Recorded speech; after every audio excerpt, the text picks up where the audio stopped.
everybody. Oh, Everybody, welcome to SlapSon, the world's #1 father-son podcast about slap. Yeah, that's right. I said it. Today, we got a 2-for-1 special. Probably. It's not on sale, though. This full price. That's what this means to us. We got the man. You break his hand, he don't care. You break his life, it doesn't happen. He's breaking your life. When he smacks you with the wrong hand, you're still gonna die. If you buy a car from this guy, he says you don't got enough money. Everybody, welcome Pono! Let's go. Let's go! My boy, thank you so much for coming on. I've been stalking this fool on Instagram, get to know him a little bit. And he reached out DM, and man, we are so happy to have you. Thank you so much. Thank you, Joe. Because yeah, I remember you the very first one that kind of reached out about like doing an interview, talking about some things. So I definitely made sure. I was like, okay, you know what? When it comes that time, we got to go right back to Joe and get him on there. So. Oh man, thank you, see the boys too. I see everybody in the house. Okay. You can say what's up, boys. You're all right. I know Timmy's he's doing his bike race right now, so hopefully everything goes good with that, and he's solid. You know what I mean? yeah. Yeah, dude. No, we got that surprise this morning, but I do have some questions from him, and I just said I was going to do the pod, and my boy, he's the one in the Jordan shirt. That's my son Lucas. There we go. And his friend and Vaughn were playing Fortnite, and I was like, "Yeah, what the hell? Why about you guys just do it?" You know what I mean? Yeah. All right, so let's get into it. I've watched your match, okay? And before we get into that, for the people that don't know, let's talk about the hand thing, brother, and let's walk through it. What you were thinking, what you were feeling, and if you actually had a thought of like, I'm gonna rise, or like, shit, what do I do now? For sure. Yeah. So this happened very first day. So like the actual like setup of everything, where we're gonna meet Dana White. We're standing there finding out what teams we're on. It's all happening all in one just bundle of things back to back to back. And I'm getting up there. We're trying to situate like, okay, where we're gonna stand, right? Because they got to get everything right for the cameras. And we're in the back room, and they're setting us up to kind of like meet Dana White, go through the whole entire introduction part where they can kind of video record everything. And I'm standing there, and then they say, okay, you know what? Well, right after this, we're gonna have to do a combine. We're gonna have to neck stress test. We're gonna do the power cube, so that way we can kind of find where your slap is at, and kind of just generally see like where your power is and see where we can match you, right? So we're standing in line, we're waiting. We get all the introductions in. Everybody gets introduced on the line. They take us back. There's a little gym in the UFC Apex that's kind of like right on the back end of it. And they take us all in there. They start shooting in there, and that's the little clips that you see in the first couple episodes is us doing an actual combine, trying to find out our neck stress test and the slap score. And I'm there, and we're all setting up around. There's a few different other things going on, like they measure your hand, they get your weight in, like neck strength and stuff. Neck strength. So, but the neck strength area is surrounded by people, and this is just like the blue squad, the black squad. And everybody's just kind of standing, waiting in line, and they're just going one by one, trying to get everybody's neck score in there. And they call us over from a separate table, saying, "Hey, you know what? Now that team is done. Now you guys can come in and you guys can do your neck stress score." Well, I walk up there, and I'm probably like the 4th or 5th person to kind of get on that machine. And I mean, it's ridiculous because it hurts just the way that you do it. You're laying on the floor. I mean, it's all neck strength. You can't use any of your body strength to push up. So you kind of have to lay there. There's a pad against your face here, or at the top of your temple, and you have to press into that pad the whole entire time and kind of hold that pressure. And then somebody's just kind of recording everything. So I get on the ground, right? Get to the point is I get on the ground and I'm laying there, and everybody, because the cameras are on you, everybody's just yelling and screaming, and it's like, come on, come on, come on. So I'm sitting there and I'm pressing. I'm like, man, I'm a big dude. Just feeling the energy, bro. I gotta make sure I have the highest score. I just gotta get in there and just start pressing and pressing, pressing. Well, I get up and I hear somebody go, "Hey, man, I think you got the highest score." Well, I get excited inside, and everybody's surrounding me. They're hyping me up. So I immediately go for like a punching motion towards this hand. I catch the inside of the pinky, and I end up snapping this thing all the way sideways. I broke my own finger. I shattered it. It was just kind of like it was there, it was hanging, but it wasn't fully snapped all the way through, but it was just hanging there. So kind of braced it up, and then immediately after that, they started gathering people for the power cube. So I'm like, oh, it's done. Oh. This is done. It's already like they're gonna notice. They're gonna see that I'm right hand dominant. They're gonna know that it's gonna be an issue for me. I'm gonna have people talking to me immediately, and we didn't even get on the show yet. We didn't even do anything else. So I thought my days were done already. So I go up, and they have two lines. Left-handed line, right-handed line, and left-handed line is short. There's more right dominant people. So I jump in the left-hand line, thinking that I can kind of smooth operator, get around everybody, and just I'm just gonna whack it with my left hand. And I hear somebody go, "Hey, aren't you right-handed?" And I was like, "Oh no, Oh. okay." Well, now he's like, "Hey, no, you're standing in the wrong line." And it's like, "No, I can hit with my left." And he's like, "No, just you got to hit with your right because we want to make sure that we have an accurate score because that's the one that you're going to be hitting with." Well, it's already wobbly, so I get in the line and I'm waiting, and then I get up there and I'm kind of I'm hesitating, I'm scared because I just like, man, this thing is gone already, and I'm about to whack this back. It was a brand new kind of going. It was a brand new power cube. So it wasn't like it was worn in, it wasn't flat. This thing was a solid brick. So even if you touched it, you could feel that it was hard. So I said, okay, you know what? I got to go up there and I'll just hit it, but I'll try not to put as much power into it because I just don't want to damage anything anymore. I hit it, and immediately I hear the rest of it snap. And I'm like, Ooh. oh my gosh. I grab my hand. I'm walking back. I'm trying to be cool because everybody's still looking. And you could tell, like in the very beginning when I went into the hotel, that everybody was looking at me like, oh, this is a dominant dude. He's gonna have a lot of force behind him coming through the house. So it's like he's somebody to watch out for. So when everybody's standing there and they're looking at me hit the power cube, well, they're wondering why I hit it so soft and why I didn't generate enough power. It's like, no, that guy looks like he can kill people with that slap. It's like, why didn't he hit it? Is he trying to kind of like soften the blow for everything so that way the scores look off? I mean, there's a lot of speculation and everything else that's going on there, but nobody really knows that my finger is just completely busted. So we get that done. You still there, big man? Still there? Hold on, boys. We might have had a connectivity issue. We're good, baby. We're It's good, good. baby. Yeah. Us just looking at each other. When the crazy Hawaiian comes, we should go to each other. Oh, he'll jump back in. Yeah. No, we should actually go like this. And we should go, big man. I'm just joking. There we go. What's up, guys? I had to full on. It's like 104, 105 outside. So Yeah. the Oh, phone dude, just where started you to- at? It started to. I'm in El Cajon. Here's my son. Dude, what's up, buddy? King. This is Number what we Joe. do here, man. Look We're at on the- SlapSon. Dude, Right? what's up, little man? What's up? This is my boy. Man, don't I don't want to give you any bad life advice, your family, but I would just obey your dad until you're about 18 because you don't want to get any of that slap magic. You know what I'm saying? Right? Dude, that's Yeah, funny so- because I was talking to just real quick, I was talking to Isaiah Quiones, Uh-huh.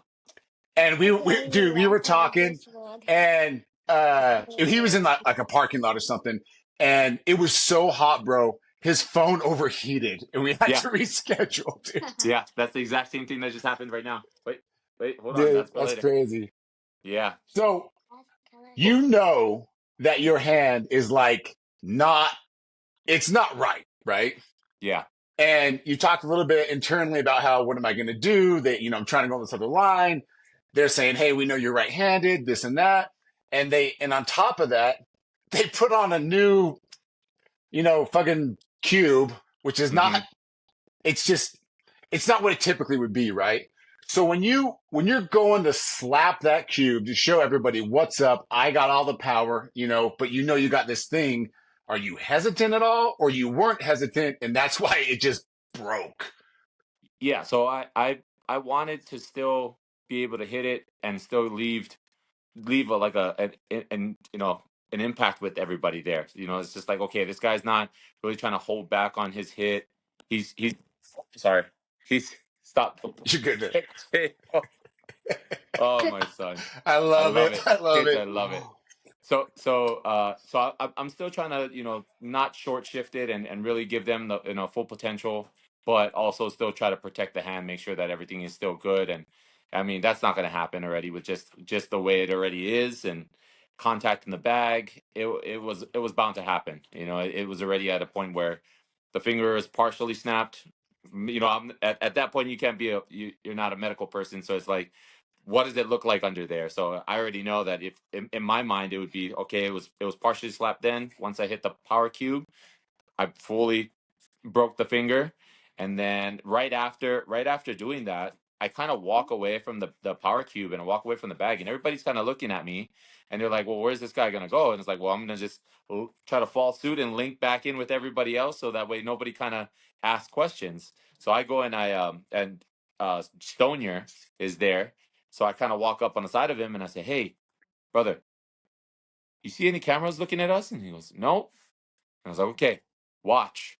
And you'll hear it on the episode, is where I explain that I pull my finger out and I put it back in place. And I just natural, like, okay, I gotta try to fix myself. So pull it out, put it back in place, hold it there, and then for the rest of the time, I got my hand either in my jacket pocket, or I got my hand in my pants pocket, and I don't ever bring it out after that. I just try to keep it really hidden. I don't want to say anything to the, obviously the power slap people and the producers there, because as soon as I announce that I can't use my right hand, well, here comes all the dramatics, right? Okay, well, you're not going to be able to compete. Just everything that I thought was going to happen, it happened, but it happened later on down the line. So even with it being broken, they still put us into the house, right? They separate the alternate. Somebody jumping on? Oh, Oh no, I think we just had a little blip. You're good, man. You're oh, good. okay, okay, okay. Yeah. I thought I just saw it counting down. So I thought it was crazy. So I get into the house, and I'm trying to hide it for the next 2 days, and and immediately the one of the producers come up and they see my hand, and they're like, "Hey, what's going on with that thing?" And I was like, "Well, nothing." No. Yeah, I was like, "Nothing," and he's like, "Well, let's see it. We want to see your finger real quick." So I show him the hand, and from the bottom to the top, it's just completely purple. And they're like, "Well, No that's it. way. That's it for you. We can't do anything else." And it's like, we're gonna, take you to the medical. We'll try to see just to see what's going on with it, and then from there we can kind of make a decision of whether, you're gonna stay here or not. So Oh. they already put it into my head that if it's not good, I go home. So I'm like, Did okay, you just sing?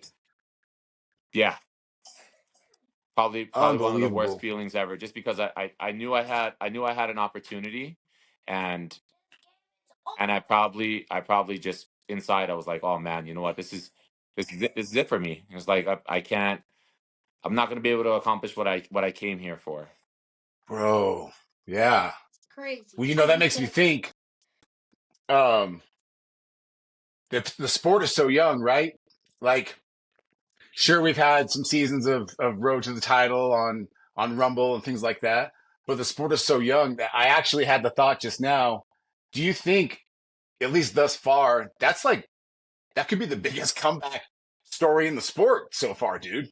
I mean, I hope it is. I mean, I've watched a lot of like the season 1, season 2, and I mean everybody. I'm sure that there's a lot of backstories to a lot of people's like upfront story that they could have Sure. really really put out there, that could have it could have been delivered a lot more, so that way people could understand like what people are going through and everything else. I mean, the comeback is probably like like when people have like the addictions and they're going through all their problems and situations in life, and Yeah.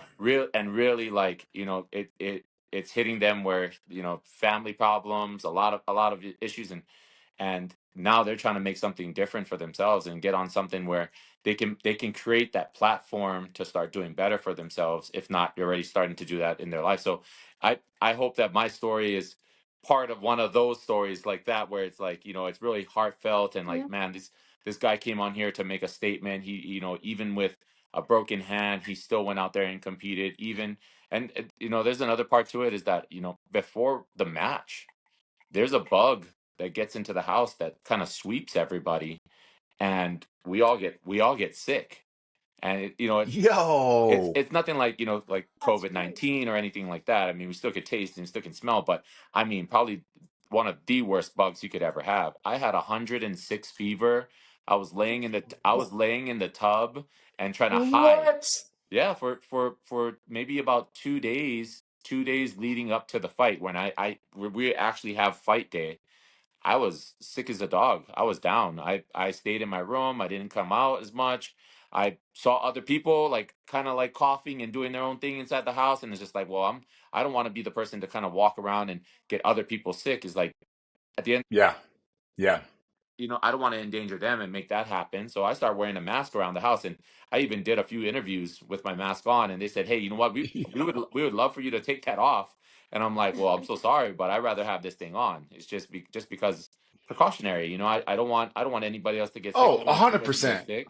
So, Yeah. and I still want this to be a solid show. So we still have to continue with whatever's going on. So yeah, a lot of adversity. First the hand, then the sickness, and that clip, and I'm pretty sure everybody has seen it already. When rewatching the episodes, is that part where Angel kind of gets in my face and he's like, "Well, are you ready?"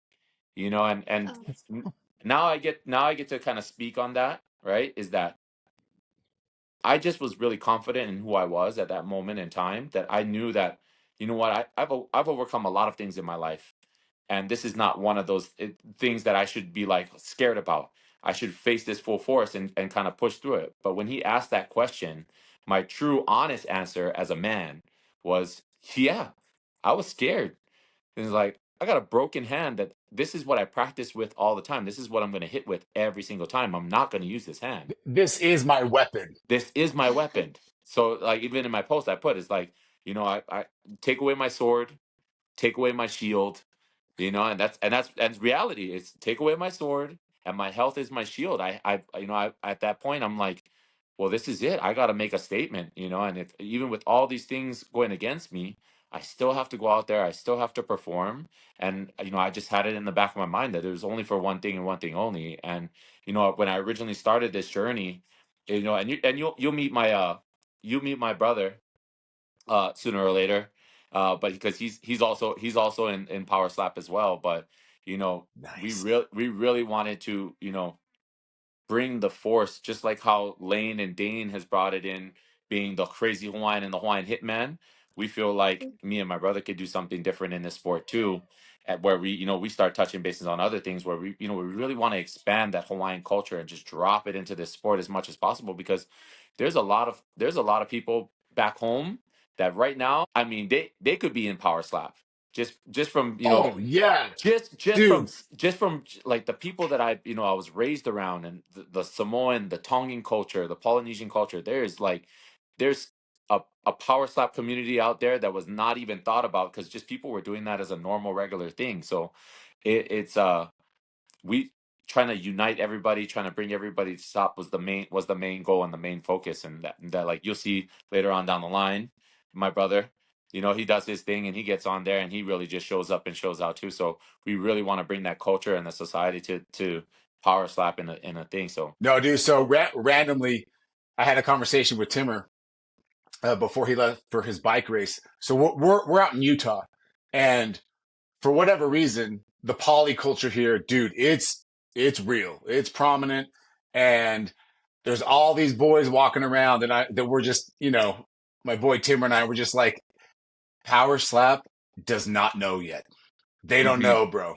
Like, it's those rankings. I don't know how long it'll take, but like with the UFC, how it kind of evolved from like Americans to Brazils to South Africa, and and it kind of you get to see other groups of people showcase their talents. And Mhm. I really think you just hit it on the head, that the first group of people that are coming to show those talents are, dude, it's the island culture. It's Hawaii. It's Polynesian, like you said, because they are, dude, people are going to find out that they are built with the neck for it, the shoulders for it, and just the pocket and the power with your big hands. And it's Uh-huh. going to be lights out for so many people that think they can take it. They're not going to be able to take it.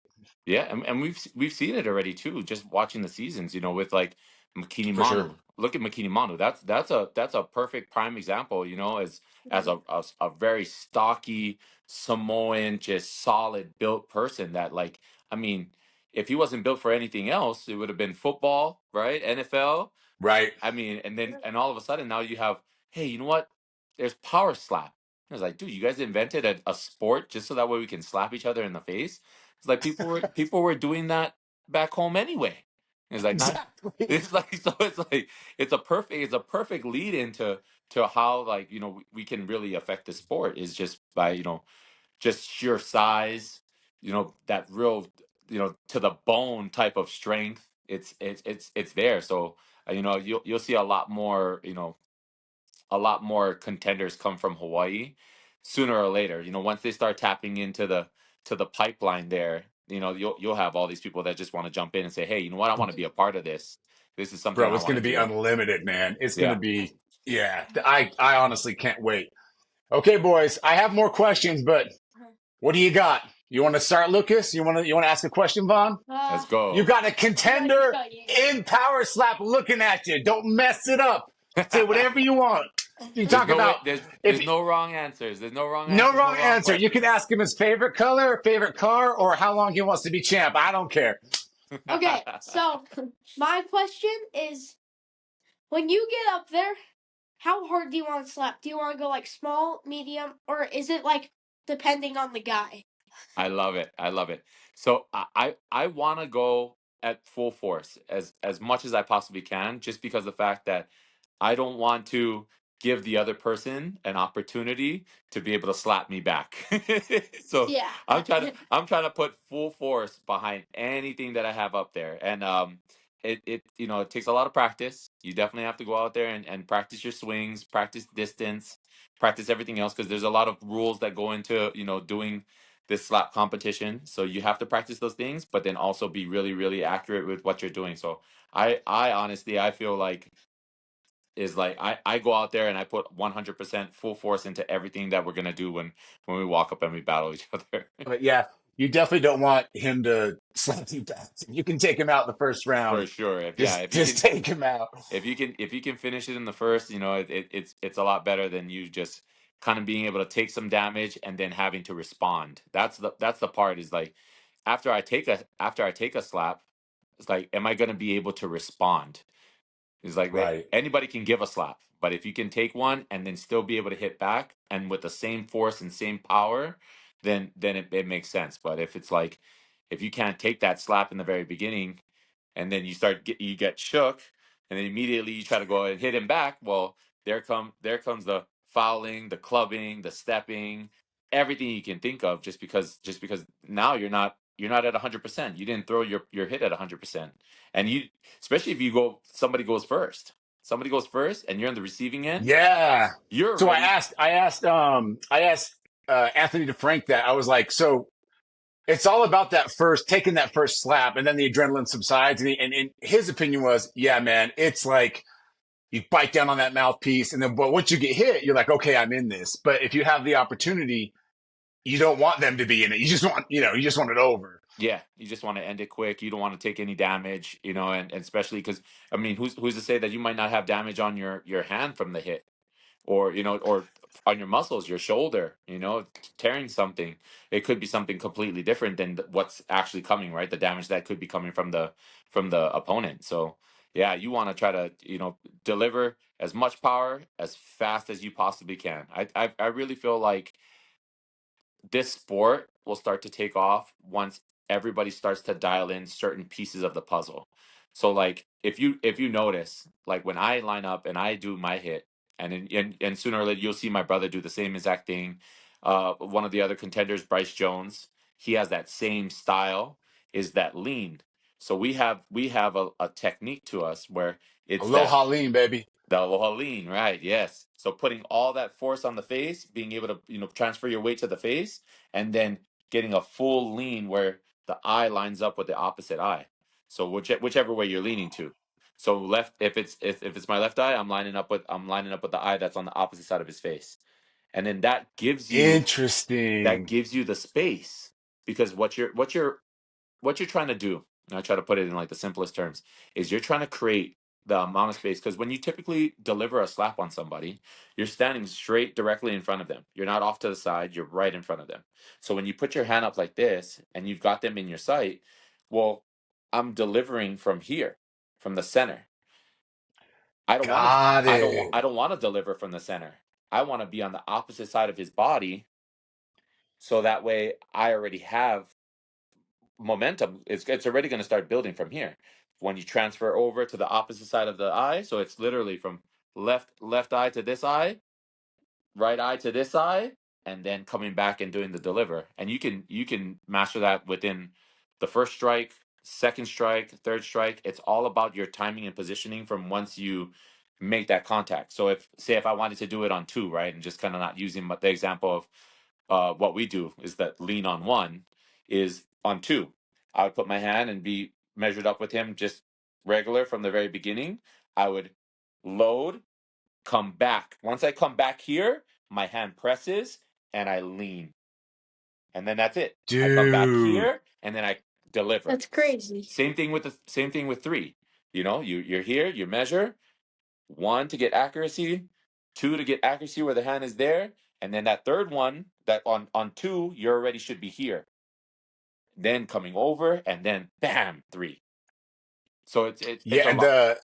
it's just slight too. You know what I mean? Like Yeah, yeah. you got to dial that in for sure. And Yeah. not noticeable where you're full on leaned in, where you're pushing on the person's face or pushing him back and kind of getting him off his center balance, because he's already braced and standing there holding for you.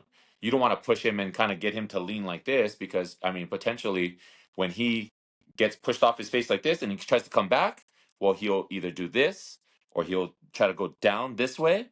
Potentially you whack him on the top of the head, you break your hand. You whack him on the throat, you knock him out, but you end up getting the foul. So it's like Right. you don't Club. want to push off of his face as you come back. Once I get here, it's only a touch, but the lean comes from the shoulder to shoulder and on the opposite side of the body, and then coming back and then loading and hitting. So that it's See, this is good because people just think you get up there and it's like some bar bet. You know what I mean? It's just not the case. Yeah. No, it's not. No, and you'll see it. Like people slap you'll notice just by watching that, like, hey, has this person had that kind of delivery before? Like, has he done this at any point in time of where he delivers a punch or a slap or whatever it may be? And you'll notice that people don't have that experience where they could just stand there and kind of slap something or slap somebody in that sense. So it builds into their mental part where they're thinking about it too much. They're overthinking what they're doing. They're Right. standing up there and they're panicking. They're like, oh, if I don't do this, then this is going to happen. If I placement wrong here, this is going to happen. Once you get placement on somebody's face, and it's kind of like less of the straight hand. Like, you don't want a straight hand on it. You want to be able to caress. My brother does it too. We grab onto the face and we actually caress the face. You'll see it when I do my matches. It's that. That's right. That's right. I'm over there talking to him, but what I'm trying to do is I'm smoothing my hand into his face to get the groove of his face. I need the groove of his face to Oh, line that up is insight, people. That's insight, to people. to line That's up in my that's hand. thought. I want it to mold in my hand. And once I get it to mold in my hand, then I stiffen the hand as stiff as I possibly. I just think, you know what, your hand is stiff as a board. It can't move, it can't break. My hand is stiff as a board. It can't move, it can't break. And I need to keep that stiffness but already be molded to his face. Once you got all those things Dude. in play, then it's your rotation. Because weight distribution, right? And I would stand up and kind of show you guys, right? But weight distribution, you're going from one side to the other. So it's the sport has really progressed where people try to find other sports to relate to this sport, and where I've seen it most is actually ice skating, in a way where you don't lift up your For legs. real. Ice skating. Think about it. I'm like this, and I got to go this way to this way. I got to go this way to this way. Right. That's what Sure, the sure. propel goes this way, because I go boom, boom, boom, boom. So the faster you do that, the shifting, the more you can propel forward. So that's the same thing And with the your. power becomes it, well, how do I say this? I was gonna say, and the power becomes effortless, but obviously there's effort there. But you're with the technique, it just is just smooth. You take away one fact. You take away one factor to support another. So now when I get this motion down, and I can shift my body and move my body side to side like this, then Yeah, the I'm only thing that kind I of doing it. really, yeah, you know what that reminds me of, right? The Goombas. You remember the Goombas from Oh from yeah, from Super dude. Mario, where they're all Yeah, hell inside yeah, the in yeah, the yeah, in yeah. the in the in the elevator.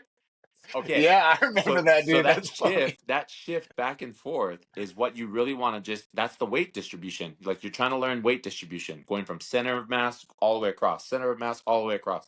And that right there, backed with rotation, you only have to worry about one thing is your accuracy, is your hand, where your placement is and where your hand goes back to its normal form, like if where it's going to be placed.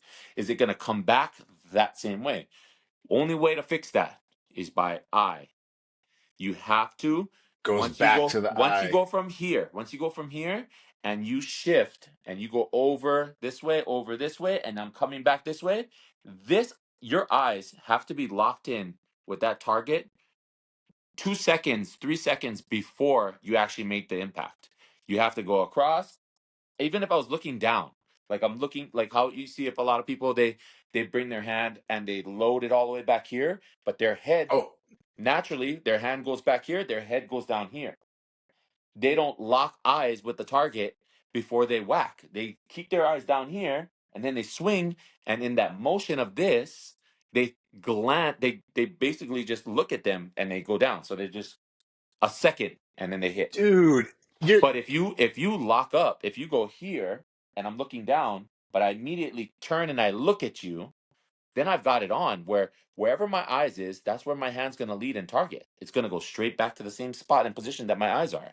So those little things in between will give you a lot more accuracy, a lot more power, a lot more speed. It's that whipping effect that really puts people out. Is the speed. Is if you can make that thing, because you have all this weight in your hand, you have all the force behind the shoulder, the arm, the bicep, the forearm. It's translating from the back. You're swinging. It's going down. It's basically traveling up the chain, right? Going from feet to hips to everything else. When you're swinging like this, so as you're transferring the weight and putting everything through, that's where you make that whipping snap. Whack. And and dang. and that right there, you teach that to anybody that doesn't know how to slap, they will improve immediately. Just if you get those simple concepts of the weight distribution, little bit of rotation, and then making sure that your eye stays on the target the whole entire time. So when you transfer, you look back at the target. When you transfer here, you look back at the target, so that way you know exactly where you're going to place your hand. If you have a hard time with accuracy and you can't do it like how naturally me, my brother, a lot of other people that do like the on one nation, Yes, everybody's throwing that on one. If they can't do it on one, well then do it on two, do it on three, so that way you know where your hand placement is. You're measuring twice, cutting once. I'm literally okay. I got it here now. Before, when I swung on one, I couldn't really line up like that. Now that I can swing on two, I can find my placement on that second one when I put my hand on his face. And okay, that's it. Now when I lean back and I come back this way, I'm gonna engage my eyes first and then follow through with the hit. It's all about transferring. dude, that's amazing. The second you said most guys look down and away before they come up, it clicked with me. Mm-hmm. That's not the way to do it because you completely your whole setup, your whole measure, how you can't. It's not retained because you just took it all away. So when they come up, dude, that was crazy. You just broke that down like a scientist, I mean, son. That was it crazy. gives you a lot of force and a lot of power by having the hand farther back. Like, okay, perfect example, right? And I don't like using him because that he was in my match, but it's like Devin. But it's what you got. If you get it, it's perfect. He goes like this. He has a style called coil core. That's CC, coil core. So it's where you lock everything in place, the hand, the elbow, the shoulder, and you once it's on placement and it's got the area that you want to hit, you load. It's almost like a roller coaster like the train part of it going up the click click click click click click click click click click click. It's that he's doing this click click click click click click click click click click, and he's just loading all that with the smaller muscles in his back and the bigger muscles in his back. He's loading that up and locking it into place. So by the time he gets back here, you stop all your movement. You're there. This is as far as you can get. I knew when I saw this that even though that he came with power, it wasn't going to have enough to put me out or knock me down, Wow. just because the way he stopped here. I watched. He said, he's like, you better be ready, boy, you better be ready. And I'm like, okay, I'm ready. And I'm looking at it, and I'm like, once I see his hand and I still can see it in it, like in my vision, I'm like, oh, that thing is not gonna, it's not gonna have that much effectiveness when it hits me. It's not gonna be able to put out the that power that it needs to. It's gonna hurt because he has a big hand and all the other factors. Big hand, big arms, a lot of muscle on the arm. He's a personal trainer. He knows biomechanics a little bit more. So it's like whatever he's putting into it, the scientific part about it, he's got it. And then as soon I can already tell like that's going to be enough power, but it's not. There's no speed on that thing. There's no speed Dude, on that it. is So unbelievable. So when you notice that, then does your whole internal change? Like, oh man, yeah, this is gonna hurt, but I got this guy. Like, I got this fool. it's so first slap, the first one I deliver is out of nervousness. It's first time being on a big platform like this. It's, I'm in front of other people. Even if there wasn't a crowd, there's still people out there watching. We know that everybody's watching, so it's like the Yeah. nervousness just kicks, and you're just like, man, do I do this right? Just like I said, the overthinking. Do I do this properly? Am I gonna do this right? Am I gonna do this? Am I gonna do this? It's like there's so many key steps to when you start like preparing for the slap. It's like a checklist. It's like, hey, is my feet properly placed? Do I have to step back a little bit? Do I have to, do I have to edge out this way? Do I extend? Like I do a whole checklist before I go. And when I went up there, that first one was all emotion, no checklist. It was like, okay, you know what? I got to stand in front of this guy and he's got to understand that I wasn't here to play. Let me tell you this. I had that whole entire thing, and they clipped out a lot of stuff that happened in between, like the fighting, like while we're up there. Like I do a full on celebration. I do a whole entire like a whole thing for everybody, and it was based off of things that I put in my head, knowing that we were going there already. So 2 weeks prior, right? Like how Conor McGregor says, like you envision things before. 2 weeks prior, I already had put in my head that that was going to happen exactly the way it was going to happen. Even to the point where they were going to put me against a person that was either the same caliber or even stronger than me, just because of my stature, the way that I look. They're looking at my pictures. They're going to match somebody up with somebody that can give me a good run for my money, right? Especially if they want to see what I have. Right.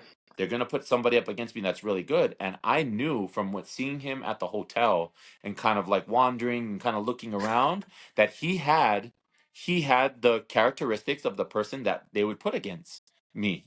I had other people that I looked at the hotel that I kind of knew that they were gonna be a threat, but it was more of like, I gotta find somebody that's like full on the opposing of me, somebody that is just like me, and that was the guy. And I picked him out from the hotel. This we didn't even go to Dana White's like a whole breakdown and the weigh in and all this stuff. I already knew from the hotel that he was probably Dude, going to you be the knew. guy that they match up to me. But 2 weeks prior to that, I already had those thoughts in my head about what they were going to do to get that part. Even the celebration, I had practiced that celebration. Right, look, this is my room right here. I practiced that. This is gonna be No good. lie. This is real stuff right here. I practiced that celebration right there. Yo, everyone watching and listening, that's an exclusive. We Right just knew where this there. all started. He That manifested in that room. I love it. that's it. That's I crazy. I That's knew I insane. knew what I Dude, was gonna do, and I knew that there was gonna be somebody that was gonna match up to me, that was gonna have the same characteristics that he did in the house. It's kind of like he was more focused, and give it all to him, because he was really focused on making sure that he could perform correctly. He could go out there and do his thing. He wasn't really worried about other people in the house. He just wanted to make sure that he performed at the best he could. So I mean, and that's what everybody should focus on, is that, hey, you know what, you perform at the best you can. This is a competition at the end of the day. This is not oh, Right. we're showing up just to slap each other in the face for fun, fun. This is real. Like, he can knock you out, he could put you in the No. hospital. There's a lot of factors that could happen that you just don't you don't you don't put into your mind until after the fact of, like, okay, I took that slap. Well, yeah, could you only imagine if you got clubbed in the eye, broken orbital, bro, mandible miss, just Yeah. full on torn Neck. out, like your neck. Like, there's so many things that it's a very dangerous sport. So you have to be, what he said too, is that you have to be serious about this, where it's like, this is something where, you're going to get injured a lot more than some of the other people, because MMA people, you can dodge punches, you can dodge kicks, you can take the lesson, the less of the impact, just by moving away. This one, you can't move. You have to stand there and you have to allow that person to hit you in the face. So on that first slap, it's me being super nervous and just being too close to him. I'm just like, okay, I'm here. I feel like this is normal, but hey, you know what? I just got to make a statement right here, right now. And that's where you see me yelling in his face, and you came to the wrong place, boy. You came to So the wrong good. place. This is not where you want to be. It's like, you thought that this is where you wanted to be, but this is not really where you want to stand. You don't want to stand in front of me. I have a different answer for people, and it's like, and immediately from there, when I send it and I hit him, you'll see it on the video. Is I walk away from that thing broken inside, because I was like, man, what happened to the checklist, Pono? Like, what happened to the checklist? You let you Right. let You you just kind let of other walked people away. you let other people influence you instead of what you told yourself that you were gonna do. What happened to the checklist? And then when I walk away, here's a big one right here, is that I said it in my other interview, where I said, I hear the voice of God, right? And God and God What? and God tells me to step back. So let me reiterate that, is that at that moment, after I slap him that first time, and I know that it's like, I already messed up. I made the mistake, and I'm telling myself, like, hey man, you know what happened to the checklist? As I'm turning around to grab the stick and get back in there and let him hit me, and then I realized how hard he hit me. Right after he hits me and I walk away, my younger brother, is in the crowd, and he's already getting ready. They've obviously brought him in for the alternate side of this, right? And he's in the crowd, and when I say I hear the voice of God, is I hear his voice. Because look, I'll be honest with you. There's been times that, like, I'm doing something and I'm in a rush, I'm in a hurry, and then I hear something or I see something, and it tells me, "Hey, you're not supposed to be in that space right now. You're not supposed to be here right now. Somebody's telling you something to get out of here. Go someplace else, go do something else, or go, just it's just that voice of reason. Like, hey, you're supposed to be with your wife 2 hours ago, but you're over here doing this." It's like, what's going on? You need to. And then I'll hear stuff, like, I'll hear her name. Somebody will call out her name randomly in the middle of nowhere, and I'll hear it, and I'm like, man, that was meant for me. I gotta go. So you immediately make that decision. So I get that same feeling with my brother. My brother's in the crowd, and I hear him go, "That's right, Pono boy." And I know that voice, and I'm like, I look and I see him, and I'm like, you. And that right there seals the deal for this guy. Seals it. I It's already knew. so over. I already knew. I said, Dude, okay. I'm just thinking that, like, you're eh, bro, this is a compliment. Like, you're a deep guy, man. Like, you literally, from that spot you just showed us to hearing the voice of God or your brother or whatever, there's like you got like a deep connection with your life, man. You made that happen. Now I do. I come from humble beginnings, and we lived on the beach for a while. We went through the struggles, the trials and tribulations of life, and even after all those things happening when I was young, growing up and having all, like, I had probably, like, the best life. I live in Hawaii. The beach is a rock Sure. throw away from my house. Every single day, if I wanted to go to school or I want to go to the beach, what do you want to do, boy? You want to go to the school? You want to go to the beach? I want to go to the beach. Like, I Go want to to the hang out. I want beach. to live my life. You know what I mean? So it's like, I had a really good life and a really good upbringing, but I've seen a lot of things, and that's what it is. Is that, like, just around in the family, things that have happened around, and just how families get kind of broken apart, and just kind of, it's a sad thing. And then going through that, and then you take on the fact of like, okay, well, do I like, man, do I like the way that this is? Well, you know what? Everybody else can be mean and negative. Well, it's easy to be mean and negative. Let me just be that person.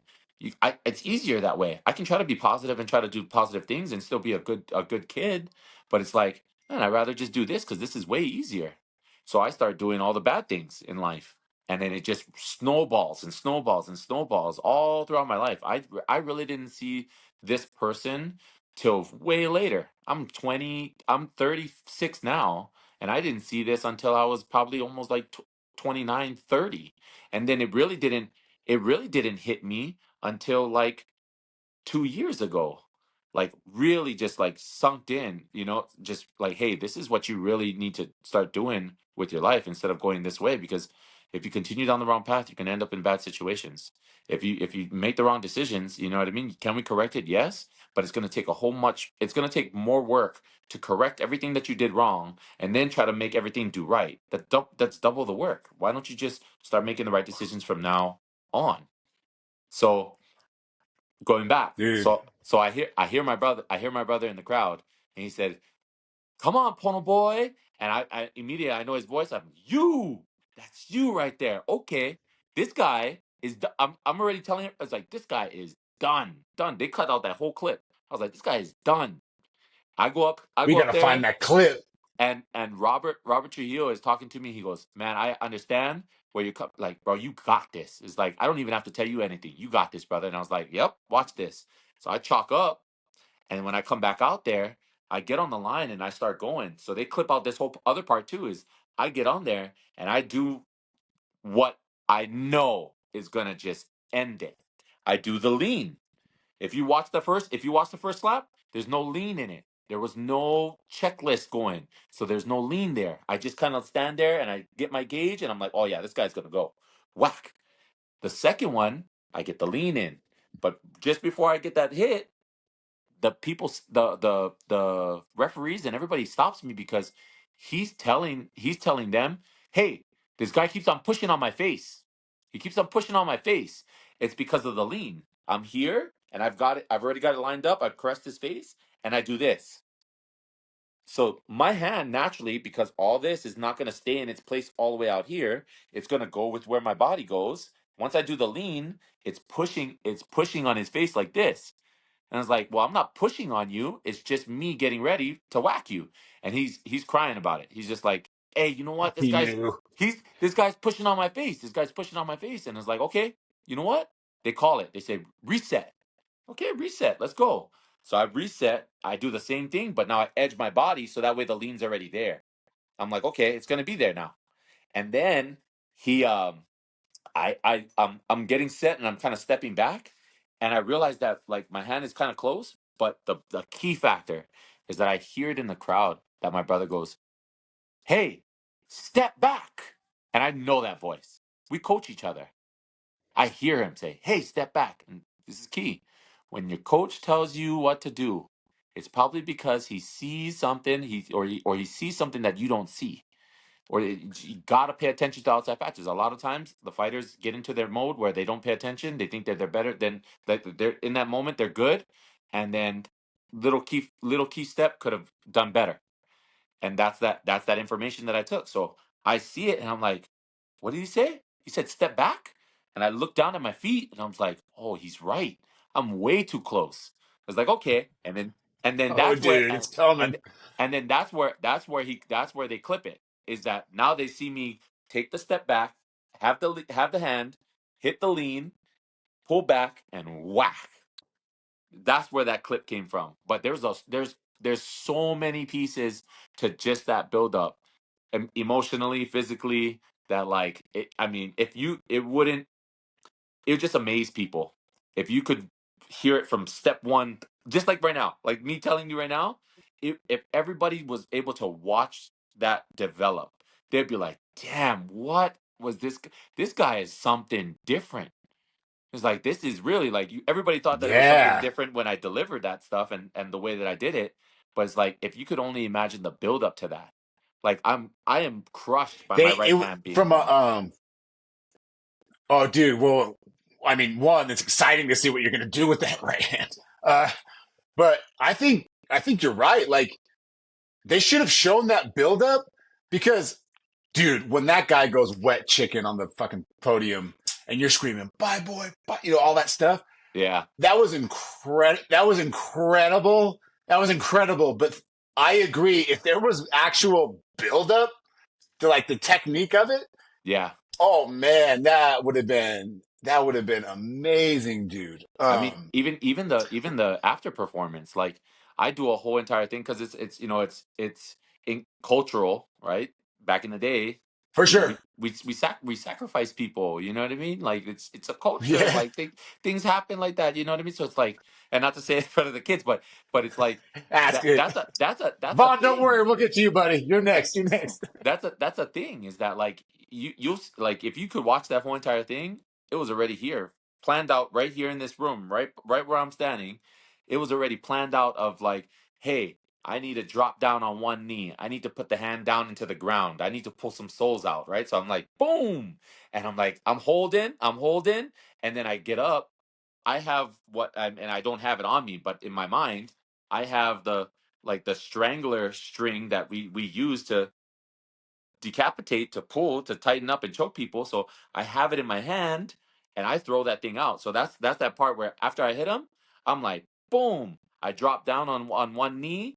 I do the salute. I get back up. I throw the rope out. I grab him. I strangle him. Blah. I walk up on him. I pull the blade out from the back. I throw it over. I pull him up onto the podium. I chop his head off. Like you see how it's going, right? And like I do that whole entire skit. Like I chop his head off. I grab the head. I show it to everybody. At the very end, you'll see like that little clip where I'm like, boom. That's me doing that. I Yeah. was I was doing that all the way around, like Dude, showing that's everybody. fascinating. And then I put his head in my bag and used the strangle rope to tie that thing up before I walked off the stage. So like it I was love just this backstory. You're like collecting trophies internally, man. You got souls. that's it. Like the Predator, he came to collect spines. You know what I mean? He was there to That's collect. right, man. He was there to collect something. You know what I mean? And that's what it is. Is that I was there to collect something. It's like it's a big thing in the culture too. Is like when somebody of a high ranking, like a chief, battles another chief. And to be honest, that's exactly what it felt like. Was that in the very beginning, and it was sad because like a lot of the black team should have been he should have been more in a leadership role. I know that he was in his self, just trying to be the fighter that he was, but he should have been in a little bit more of a leadership role with the knowledge that he has, because that's exactly what I did Yeah. when I went in there. And it wasn't to try to be friends with everybody. It was because I knew that a lot of the people either didn't have a good understanding of what they were about to do, and they just needed a little bit more help. So when I go in there, I spend majority of my time in the house really trying to develop, and not saying that they didn't do it on their own. Everybody has their No, no, own no. stuff. But like, if they're willing to listen, you're Willing to willing to listen. tell them what you know. That's it. So I try to really develop everybody and really build up their spirit of like, hey, you know what? If you want that warrior spirit to come out, this is how you have to be. And it's like this is how you have to deliver it. This is how you got to be when you go out there. This would like everything is literally precisely laid out for you, and you just got to follow the steps to get to that point. It's like, and as long as you listen, it's like you're gonna reap from it. There's gonna be good things that you're gonna take from this stuff, and you see it a lot in the season. Is that I come from a background where it's like we like tidy houses. We like to clean up after ourselves. We like to do things. You know what I mean? Like, so it's like Yeah. I learned that from my mom. I learned that from my mom. It's like, hey, you know what? Like, even if after you cleaned it, she'll come by and clean that thing again, just because it's like, hey, you didn't do it the right way. You didn't do this. Like, she has a set standard to Man. way things go, and that's how it is in life. You got to have a set standard of how you hold yourself. And a lot of the people weren't like, like when you'll see it is that they weren't holding themselves to the standard of the opportunity that they got. It's like they're Yeah, there, they're 100%. It's there, almost and like oh, sorry, man. I was just gonna say some of those guys, you can just tell that like they're kind of just there, and then they say these really emotional things like, "This is for my family," and I came from the gutter or whatever. I was homeless or whatever, yeah, and but it still takes a special human being to actually know, because words are great. They stir up a lot of emotion. But if you're not willing to listen to the people like you, where you can get that technique and transfer all that emotion, all that hate, all that love into something for a better life for your family, then you're still just going to have a story. And you understand that it's all those little things that lead up to the big thing. You know, it's not just talking. Yeah, yeah. I mean, and it's you can put your story out there, but it's two parts, right? It's like, and I learned this. I learned this from my wife. Is that you got to like actions and words, right? You can speak a lot, but your actions show completely different. You know, it's like you need to understand that like they both work in unison with each other. That your actions have to match your words. If you're talking about these things, then you have to be about that also as well. Like if I'm out there because you know I've like I said, if I'm not a religious person, I've never been really like a religious person until later on down in life, where it's like I start believing in like God has a purpose for all of us. He does. He's there and just kind of like he's just a presence on the outside, and he's really inside of us as like a small little piece of God is in every single one of us. Doesn't matter what it is, right? And that's that part that you have to Right. always bring out. You have to bring out that part of him, so that way he's living within us. It's his presence, and then try to do as best as we can for what we have. Yeah. You know, it's like 100%. everybody goes through the struggles and and all the trials and tribulations. It was like, but you gotta do good with what you have.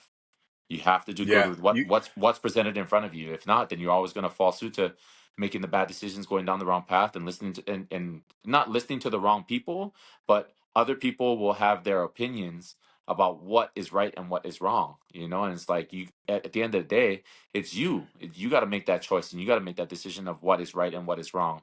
You have to really, look at the basic foundations of like, hey, if my mom told me that if I put my hand in the fire, I'll get burned. Well, should I put my hand in the fire all the time? You know what I mean? It's like Yeah. that you Yeah. gotta realize that at one day is like, man, I don't want a burnt hand. I don't want to suffer all that pain. So it's like to No, you stop the got to suffering. realize, right?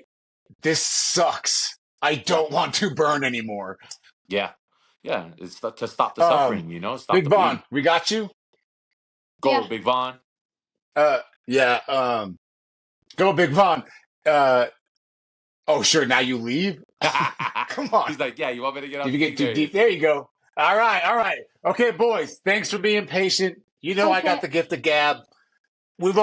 Let's go. Shoot Say it. this I question. think we both have the gift of gab, and that's why we can talk all day. So let's go. Oh, dude, I could.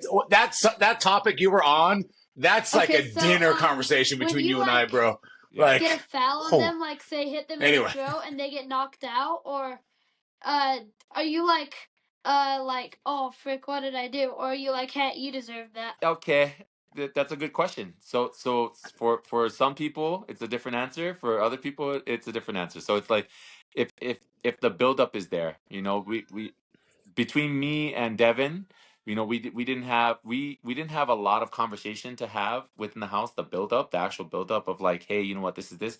It was more of like on site, like what I saw that potentially could have made me feel like, oh, okay, you know what, if I Yeah. did club him, it I probably wouldn't feel bad about it. You know what I mean? It's just from what I saw, and it's kind of yeah, going it's back just to what keeping it we're real, man. just kind of going back to what we were talking about is like, like the foundational parts is like, hey, you know what, like you could really be investing your time in teaching these people how to not do these things or not do all these things, and it's like that's what we are, as that's what we're gifted with. Just like just like Joe is like, we're gifted with that talent to be able to talk to people, to influence things and move things around. It's like, and he's got the same gift. So I'm looking at it like, hey, you know what, well, you got the same gift as me. It's like, why are you not using that thing? It's like, at the end of the day, even winning that match, I didn't have that in my mind. I had it, even though like planned all that stuff. I didn't have that at the end of the day. It was more of like, how do I affect everybody within the house, and how do I help all these other people? So my purpose is different, right? I want to make sure that I deliver change, not that like, hey, somebody sees me and they see a champion that's going to be coming, and it's like, and then listen. I want it to be where it's like, hey, they don't see the champion, they see somebody that really is about the people. and really wants to develop everybody around him. And he's like, he'll spend the time to teach the blue squad, teach the black squad, teach anybody that really wants to know, the producers, if they want to know, if they want to learn something, like just from that whatever I can speak on, I'll teach everybody. It doesn't matter. And then people look at it like, why are you doing that? Why are you teaching these people your style, your technique, and everything else? Sooner or later, it's going to give, and somebody's going to understand what you do. And who cares? Who cares? I'm developing real fighters, people that are going to last long in the sport. These guys are going to come there. You don't want to see a person that go against somebody and it looks like it's just a pick on fight. You know what I mean? He's a bully. He's hitting somebody and he's knocking him out. You want somebody to have the same abilities and the same things to be able to challenge the other person. You want them to be at even matched. It's like, it's sad when you see people and it's like, okay, well, you can kind of already tell, like, okay, he's going to get knocked out. You know that guy's going to get knocked out somehow, shape, or form. He's going to get knocked out. And it's like, and it's because of him not being either mentally or physically prepared for the battle. It's like, so sad. You got to be able to get mentally and physically prepared for the battle, dude. No matter what it is, it's like not a lot of people come with natural talent that you can just jump off the couch and be able to deliver something like this. So you got to train, you got to focus, you got to be regimented, you got to have discipline. So like, kind of going back to what you said, Vaughn, is that do I feel bad when I hit him? It's because of what he's presented to himself. It's like the way he's projected himself. That's what would make me feel a little bit different. But originally, yeah, when I line up with him, it's all in a mistake of like what I said earlier, like being nervous about my first hit caused me to club him and being too close. And it's like I wasn't confident in myself at that moment. I didn't do the checklist. I didn't do all the things that I told myself that I would do. And once you tell yourself that you're going to do something, it's all about that do it mentality. It's like you kind of have to do it. You have to get it done, because if you don't get it done, you kind of let that sit in the back and it on the back burner, and then it just becomes a thing where I can do it later, or I can do it another day, or I can do it another week, and then you never really get to focus on it. You got to become that doer. Like when you say you're gonna do something, go ahead and go do it, because that's the best time to attack it. It's fresh. The thought is fresh. So you gotta attack it right then and there, because later on, then it becomes a life just keeps on going and does the same things. You have to jump back in and try to pick up where you left off, and it's like that's not a good way to look at life. You always have to kind of get it done right there in that moment, so that way you can open up opportunities to do stuff for yourself later on. I know I sound like a life coach, but it's more it's like I just want that, I want that to be the foundation that you guys really understand, and that you guys really grab from, is that those are the key things that you need to prepare yourself in life for. It's outside of just being a power slap fighter or looking up to people that do these type of things, or MMA or whatever it may be. Is that you really got to project yourself in a way where, when you say you're going to do something, and especially if it's in that positive, that good motion, then you gotta go out there and you got to be a doer. You got to be able to get that done. And it's like when you put away small wins like that, you become the winning mentality. That it just takes over your brain, because now you just a little win here, a little win there, little win there, little win there will slowly start to build your legacy of who you're trying to create. But when you go and you try to take on a full project and not having the foundational box to take it down, and all the little wins behind it to support your confidence in what you can do, then you'll fall back on a lot of things, because then it's just like, well, I don't see myself being able to accomplish that or get there, because you put yourself in that doubting mentality. You got to switch yourself out of that, get yourself out of that. Do one little small win at a time, picking up after yourself every single day, making sure everything is clean around you every single time. Like those little things build a character. And when you become that person, right, just like in a video game, best way to put it, in a video game, you want this guy to be the way that you want him to look, dress the way you want him to dress, do all the things that you want him to do. Well, those little things you got to put together piece by piece by piece to make him look the way he wants to look. You got to create the character. And that once you create the character, then you have to do what the character was supposed to do, intended to do. And then that's it. And you follow the guideline. That's all. Awesome. Yeah. Vaughn. So in other words, man, every day do the small little homework and cleaning up after yourself. That's it. So when the weekend comes and you ask to do something, everyone looks at you and goes, yeah, what do you want to do? No Instead problem. of, you didn't do these little things that seem like they're big. They seem like, they're a big deal. But then when it comes to the actual big deal and you didn't do those little things, you're not going to be able to accomplish or go do the big thing. Think about the podcast, man, with Timmer. We went to Power Slap 8 and I say it on our YouTube channel, on a whim, we decided to make this podcast because it really was like a bonding moment between us. And look what's happened. I'm trying to speak the YouTube language to you two, but it's like if we hadn't made that small decision and just reached out to these guys little by little by little, we've only been doing it a couple of months and we got 1,600 subscribers and like hundreds of thousands of views, and it never would have happened if we didn't make these small decisions. And so I just want to validate what Pono's saying is like, you guys, you just got to do what everyone else isn't going to do. And you can do that. You can do that with little things every day. I love what he's saying, because if you do the little things every day, it's never a big deal, boys. It's just, you're going to be fine. So I appreciate that. Yeah, Yeah. no, it's a big thing. Is that like you gotta stack those little wins behind each other like that, because then it just builds up the person that you are. You're confident in what you can do. It's like you try to take on something too fast, too quick, and it's a big project, but you get overwhelmed. And it becomes a part where Yeah. you have to step back and like really dial back in again and again and again and again. But if you started from the bottom and kind of work those little wins all the way up to where you get to go, it's like, well, you don't have to really dial back all the way back to where you start from. You just got to dial back to the part where you know that you missed up just a little bit, just that one step. Now, once that's done, it doesn't become a problem for you. It just be like, okay, that's just that one little step, and I kind of get over that. And then, like you said, it's like you get when you want something in life, you have to chase after it. You have to be the person kind of going for it. And it's like and we do small little things along our life to build up the person that we want to be at the very end, right? It's that just and when you do the little goals, you're going to feel more accomplished. You're going to know that you had did something, and that overall is the most rewarding thing. Is that's what I get out of like when I went to the show.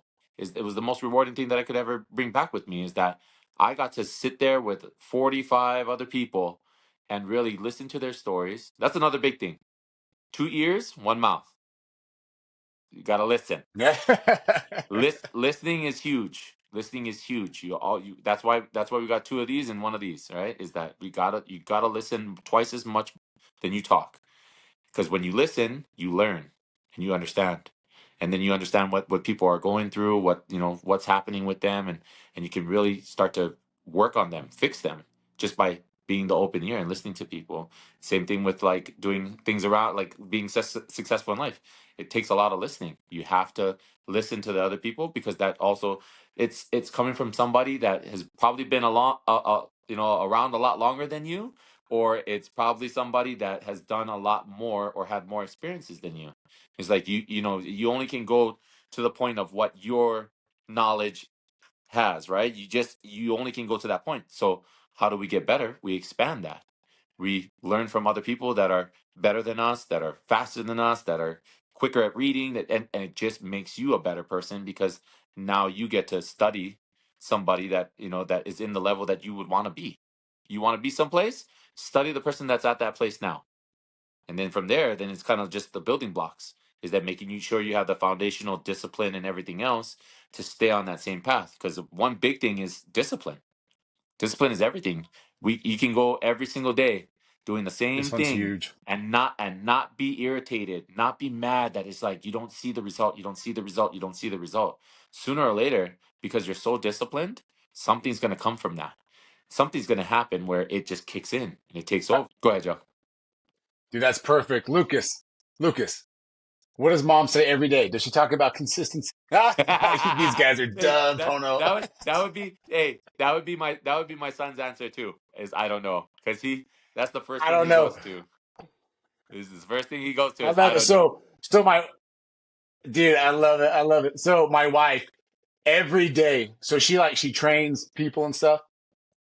And every day it's about consistency, consistency, consistency, consistency. Like everything that makes you a powerful, rich, wealthy person or whatever you want to be, it's all in the boring shit. What happens is people get an adrenaline rush. Oh, I'm going to be in the pros of whatever sport or whatever. And then what happens? Tomorrow comes and now it's boring and you don't do it. Yeah. And I think, dude, Pono, I could talk to you forever, but I think that's a perfect place to have a set off is everyone who's watching this, everyone who's listening on Apple or Spotify or whatever, just hear this message of like, you can find the details and learn from them, but if you're just talking, it's not going to get you far. And I think a good message is just like what we've been saying the last few minutes is you got to find those lessons and you got to utilize them every single day, even when it's boring, even when you don't want to do it. So when you get across from your opponent, metaphorically or literally in life, you can walk up there without your best weapon, finish it, and look at that problem, look at that issue, look at that mountain, look at whatever goal you want to accomplish, and just say, bye-bye, boy, I did it, and move on with your life. I love it. That's right. Thank you so much for coming on, Pono. I can't. It means a big deal to us. Well, I told you when we were messaging back and forth, but I was being truthful, and that is what we lack in skill, we try to make up for with energy, and we're going to keep being that consistent pod for the sport.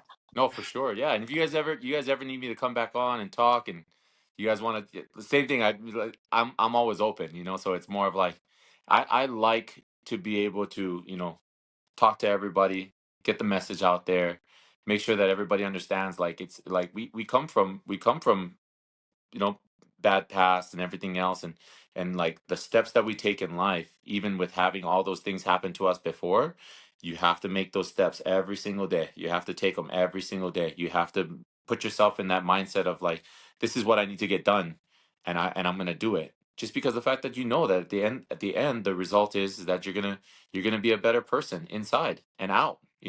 What happens on the inside here starts to overfill, right? You fill yourself up with good things here, it will just keep on overfilling, where you have to give it out to other people. There's nothing else you can do. It's like it projects onto other people. It's like those are the key things, key It just foundations, and radiates. it just radiates. So it's the key things to in life that once you understand that, you kind of understand what you need to do in life. It's like how to be that positive impact. I never told myself that. I was like, I told myself in the beginning, I was like, oh, you know what? I'm going to be the champion and I'm going to hold the belt and I'm going to wear a title and I'm going to be just like crazy, just like, just everything, and just, and even crazy Hawaiian is a very humble person. Even with having the title and having the belt, if you talk to him, he's that family person first. He doesn't project the whole I'm just the champ. He comes from that heart part. And that's what that Hawaiian thing is that we just have that in us to really just be like the people that protect and take care instead of like showboating and doing all the other things. It's great when we win, or if we do win and take a title home, but it's like at the end of the day, I get more out of it by changing people's lives, by understanding people and by understanding where they come from and where they're going and how I can be a service to them. It's just like, hey, you know what can I do to help you get better? What can I do to help you practice and get a better swing or better technique if that's what it is? Where can I help you in life to get better? It's like, hey, if you're looking at like motivational things to kind of follow, and it's like, man, how can I help you do that things? I'm out here to change lives first. Like the title will Love always it. be there. That thing will fall in place whenever it falls in place, and Damien's a good person too, so he's always open. He's always open to taking on new He's challengers. coming on. He's coming on, dude. Yeah, yeah, and he's open to taking new challengers, and that part of him, even being a younger person, he is a very strong, like he has a strong side to him where he's just like, okay, well, I developed a slap. I know what I'm doing. I can go out there and deliver it. Not a lot of people can hold it. And it's like, not only that, I got a chin to back it up. It's like, so for Facts.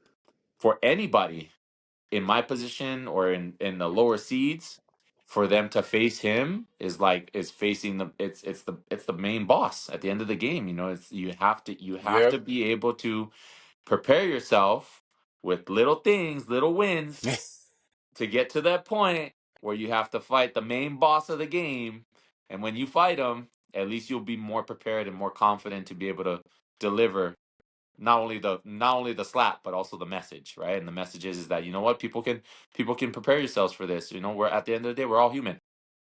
You know, 100%. we're all human, so we can always prepare ourselves. Yes, sir. Thank you so much, man. Such a great message. I honestly can't wait because you know that match is coming. Like, I can't wait to see that. I can't wait to see more on the, what's going to happen on the show and things like that. And we're not going to. One thing we're excited for is they're all going to be in Las Vegas or Miami. Correct. And for my wife's work, we're in those cities all the time. So we're going to plan on attending all the events and see these people we're getting to know, rise up the ranks, get some belts. And I know you're going to be part of that, man. So thank you so much.